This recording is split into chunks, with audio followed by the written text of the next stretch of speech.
Faut-il interdire les réseaux sociaux aux moins de 15 ans? C'est une question qui divise la société française. Le camp présidentiel propose d'empêcher les mineurs de moins de 15 ans d'accéder à des plateformes comme Facebook, Snapchat, Instagram ou même TikTok. D'un côté, certains crient à l'urgence de santé publique et de l'autre, il y a ceux qui dénoncent une dérive sécuritaire et un casse-tête technique impossible à résoudre. Alors, on a voulu creuser. Quels sont les vrais effets de ces applis sur les jeunes? Et surtout, est-ce que c'est vraiment faisable? Les enjeux sont importants, mais entre les luttes politiques et les termes techniques, c'est dur d'y voir clair. Alors pour ce documentaire, on est allé poser les questions directement à ceux qui font la loi, à ceux qui la combattent et à des experts de l'enfance. Mais on a aussi voulu donner la parole aux premiers concernés, ceux qu'on oublie souvent d'écouter dans ce débat, les jeunes eux-mêmes. Mais avant tout, revenons aux origines de ce projet de loi. Gabriel Attal milite depuis près de 2 ans pour interdire les réseaux sociaux avant 15 ans. Mais ce projet vient en réalité du président de la République, Emmanuel Macron. Selon une source à l'Élysée que nous avons interrogée, tout aurait commencé en juillet 2023, juste après les émeutes liées à la mort de Naël. Lors d'une réunion de crise, l'idée d'une interdiction aurait été évoquée dans un cadre précis, stopper l'embrigadement des jeunes par les réseaux sociaux. Tout se concrétise vraiment entre 2024 et 2025. C'est là que le projet de loi prend forme. D'abord avec la commission écran, mais surtout avec un événement central, la commission d'enquête sur TikTok. Pour vous donner une idée, on parle de plus de 150 auditions et près de 90 heures de débats filmés. L'objectif des députés, décortiquer la machine TikTok. Comprendre enfin pourquoi les ados sont scotchés à leur écran et comment TikTok arrive à captiver leur cerveau à ce point. Pour y arriver, ils ont convoqué d'un côté des créateurs rassurants, comme Hugo Décrypte, et de l'autre, des profils beaucoup plus polémiques qui font l'actu, le masculiniste Alexis Chance, les stars de la télé-réalité Manon et Julien Tanti, ou encore les influenceurs Adé Laurent et Nasdaq. Le problème, c'est que la commission n'a pas eu tous les résultats souhaités. D'un côté, plusieurs influenceurs se sont plaints des questions jugées trop à charge. Je trouvais que c'était un peu à charge quand même aujourd'hui. Contre moi? Ouais, contre toi. Ouais.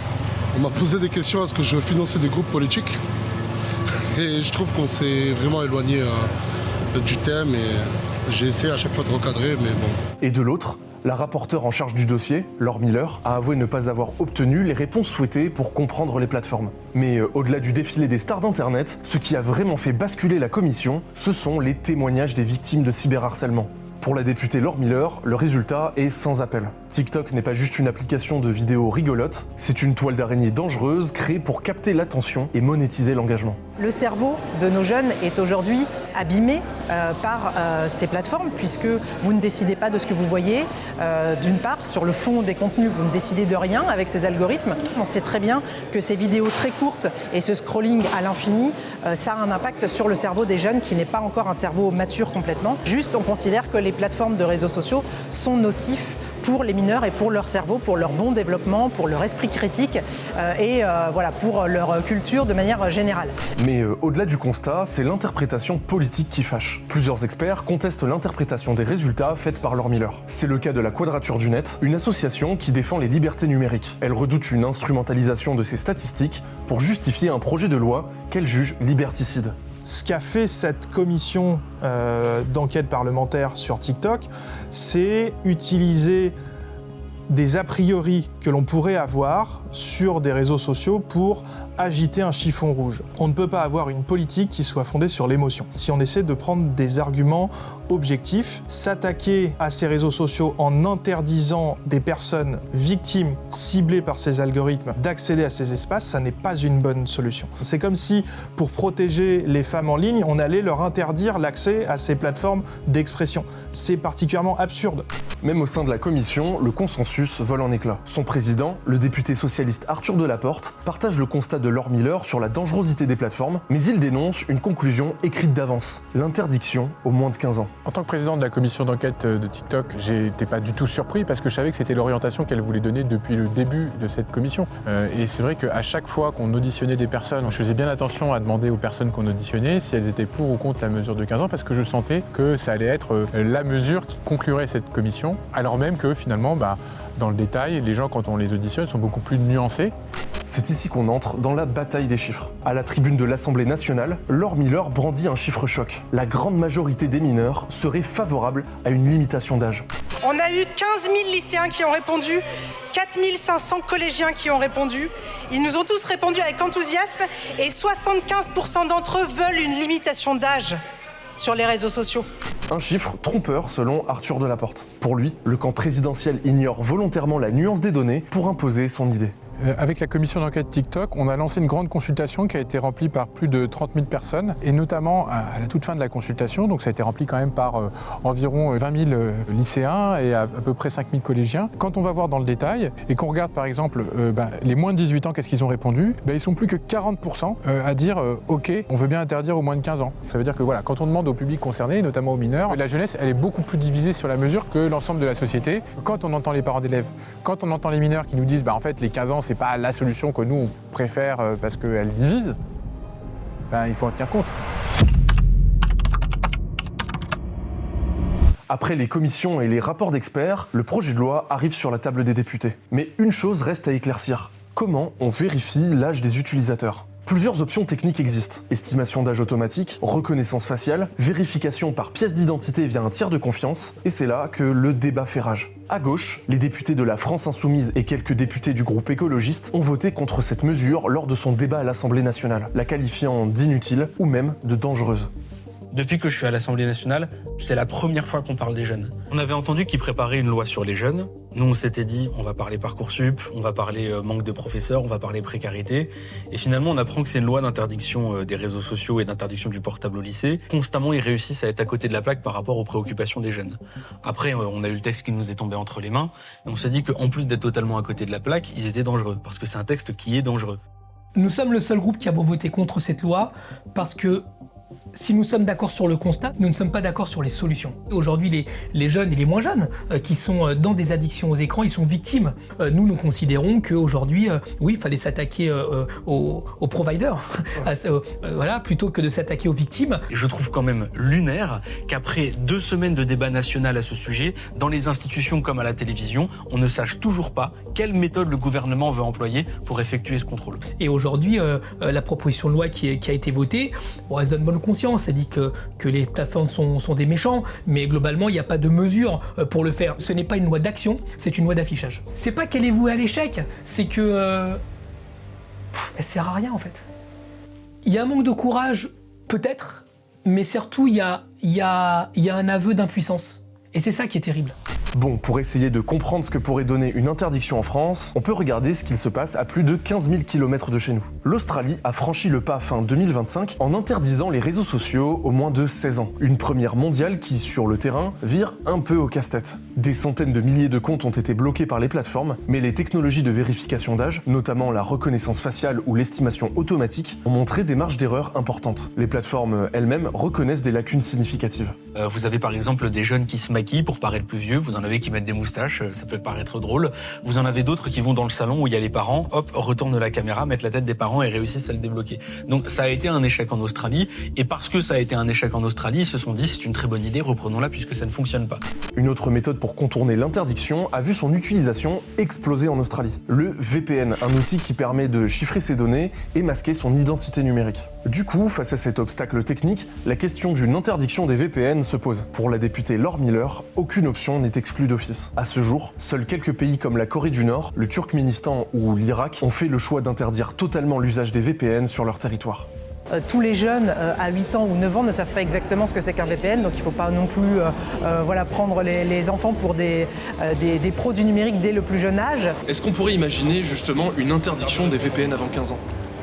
C'est une possibilité. Je pense qu'il faut tout regarder. Il faut toujours un équilibre entre la liberté de chacun d'utiliser en l'occurrence les VPN et regarder en effet ce qui est réaliste, de quelle manière on peut imposer si toutefois on avait demain cette réflexion sur l'interdiction avant 15 ans. Ce type de vérification d'âge, c'est en effet un premier jalon vers toute une série d'autres mesures. Des mesures autoritaires. On a par exemple le gouvernement qui semble préparer l'étape d'après que serait l'interdiction des VPN. C'est un premier pas vers la fin totale de l'anonymat sur les réseaux sociaux. Ce genre de raisonnement, il ne peut pas être acceptable dans une démocratie. On a effectivement une législation nouvelle à inventer, à créer, mais ça n'est pas avec ce genre de rustine. Il faut aller s'attaquer au cœur du problème que sont ces algorithmes. Dans tous les cas, au-delà des enjeux politiques, il y a une réalité que personne ne nie. La santé mentale des ados va mal. Mais si tout le monde est d'accord sur le constat, la solution, elle, fait exploser la communauté scientifique. Si les politiques ont déjà tranché sur la santé mentale des moins de 15 ans, les scientifiques, eux, cherchent encore le consensus. Derrière les communications officielles et les plateaux télé, une véritable guerre de tranchées oppose deux visions. D'un côté, les cliniciens qui observent les dégâts des réseaux chaque jour chez leurs patients. De l'autre, les chercheurs en neurosciences qui réclament des preuves statistiques solides avant de brandir l'interdiction. Pour comprendre cette fracture, il faut d'abord écouter Marie-Claude Bossière. Cette pédopsychiatre, membre du collectif Surexposition Écran, traite depuis 30 ans de la question des enfants en difficulté. Pour elle, l'arrivée des réseaux sociaux dans la poche des mineurs n'est pas une évolution, c'est une catastrophe sanitaire. Je crois que l'intérêt, c'est de préserver un petit peu l'adolescence, qui est un moment dans la vie, qui est un moment de grande fragilité. Françoise Dolto en parlait comme le complexe du homard, c'est-à-dire on perd sa peau d'enfant, mais on n'a pas encore sa peau d'adulte, sa carapace.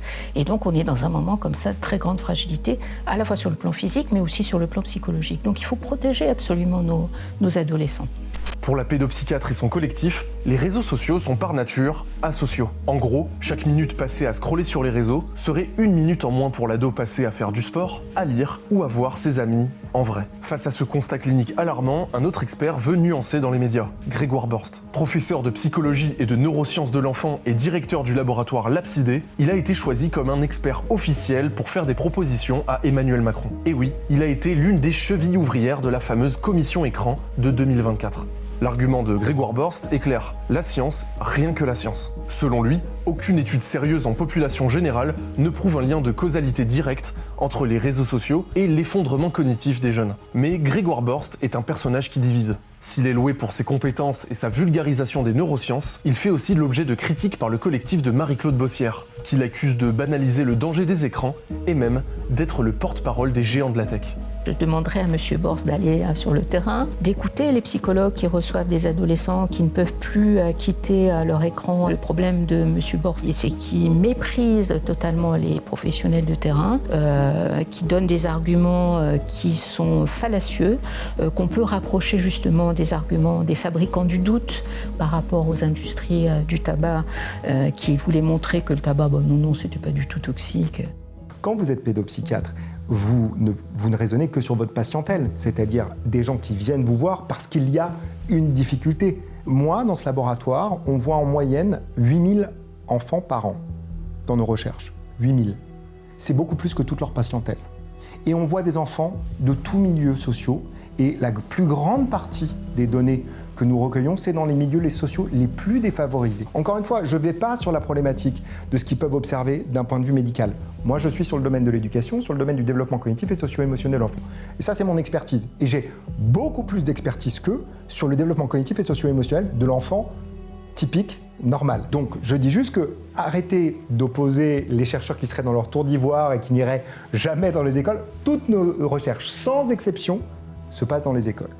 Grégoire Borst dénonce l'interdiction des réseaux sociaux pour les moins de 15 ans. Pour lui, le vrai danger, ce ne sont pas les réseaux, mais bien des facteurs comme la pauvreté. Selon le professeur, la précarité pèserait bien plus lourd sur le développement des jeunes et devrait être la priorité absolue. Les réseaux sociaux, eux, ne font qu'aggraver la santé mentale de ceux qui sont déjà fragiles.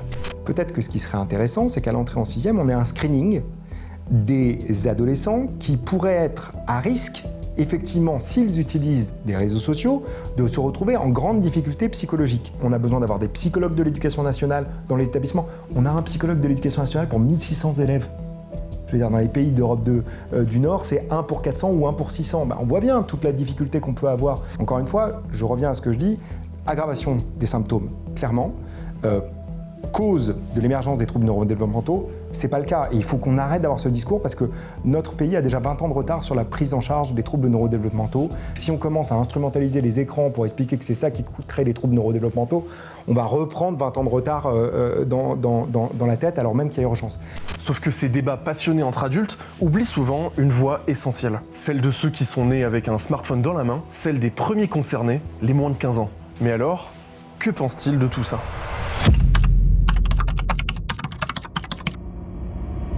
Pour sortir des déclarations politiques et des rapports scientifiques, nous sommes allés sur le terrain. Direction la Vendée, à La Roche-sur-Yon, où le collège public des Gondoliers nous a exceptionnellement ouvert ses portes. On a réuni 7 élèves de 3e au profil très différents qui vont nous permettre de mieux comprendre les enjeux autour de cette interdiction des réseaux sociaux.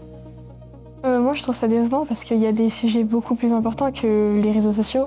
Pour moi, 15 ans, ça me paraît sévère. On a 15 ans, on est censé être mature. C'est plutôt en fonction des parents qu'il faut voir ça. À partir du moment où ça dépasse les 14 ans, ça devient de la responsabilité surtout des parents.